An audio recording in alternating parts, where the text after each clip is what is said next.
know that scroll on Instagram, perfect barbecues, beach weekends. Everyone's laughing like it's a postcard. Yeah, most of us are faking it. Under the smiles, 4 ordinary people in Australia are cracking apart at work, and nobody says a word.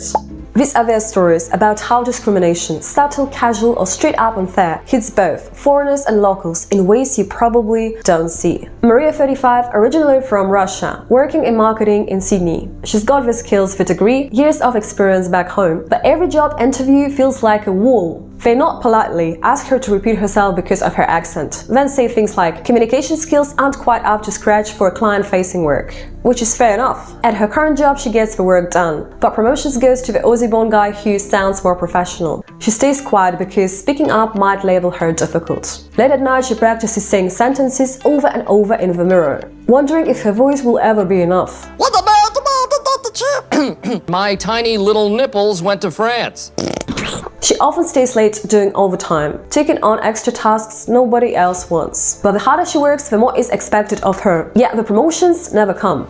Then there's Raj, 29, from India, on a skilled visa in Melbourne construction. He's qualified, works harder than most, but the crew jokes about his accent constantly. Say it again, mate. What bloody Indian accent? You making fun of me? You correct my English, I correct your face. Stupid. We love the Bollywood vibe. It starts light, but then jobs get assigned unevenly. He gets the grunt work, never the lead roles. When he asks why, the foreman shrugs. Just how it goes. He feels stuck in a dull job market. Temporary visas make employers discriminate against him for stable roles, even though he has full work rights. He sends money home, smiles through it, but inside he's thinking, I came here to build something better. Why does it feel like I'm still on the outside? Now flip it. Sarah, 38, born and raised Aussie in Brisbane finance. She's been in the same company for years, reliable, good at her job. But lately, the team is mostly migrants on visas, and she notices things shifting. New hires from overseas get fast-tracked for certain projects because they bring diversity points, or cheaper labor under visa rules. She's overlooked for training, told we need fresh perspectives. It's not pure hate, but she feels like the local is suddenly second class in her own country.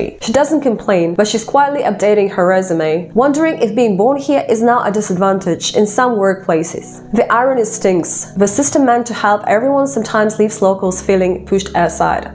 And Liam, 31 years old, Australian-born but with Asian heritage, in tech and Perth. He's local, speaks with Aussie accent, but his name and look trigger assumptions. Colleagues ask where he's really from, make offhand comments about you people being good at IT. When he pushes back on unfair task distribution, it's brushed off as sensitive. He sees migrants get exploited too, underpaid, overworked because of visa fees. But he also feels the casual racism on both sides. Not foreign enough for diversity boxes, not Aussie enough for inner circle. He logs extra hours to prove himself, but promotions goes elsewhere. At home, he scrolls job ads thinking, discrimination doesn't pick sides, it just finds new ways to make you feel less than. And what do you think? It can't get more ridiculous. Meet Diego, 32, from Spain, barista in a hip Melbourne cafe. He's got the perfect flat white game, but his accent, apparently a crime against humanity.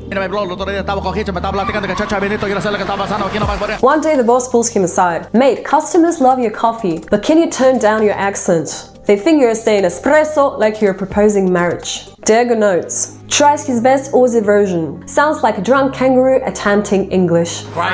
Customers laugh, tip extra, start calling him Spanish Crocodile Dundee. Then boss promotes him to shift lead, but only if he keeps the funny accent for Instagram reels. Diego's now the cafe's viral star, making bank from mockery. He winks at the camera in every video. Come for the coffee, stay for the free entertainment. No extra charge for the accent tax. Moral: in Australia, sometimes the discrimination comes with likes, shares, and pay rise. Who knew buyers could be so profitable? If that's your story too, drop in the comments. Let's laugh at the absurdity before we fix it. Subscribe for more real and ridiculous tales. You are also welcome to send me a few bucks for coffee via PayPal, as my YouTube channel is not monetized at the moment. See ya!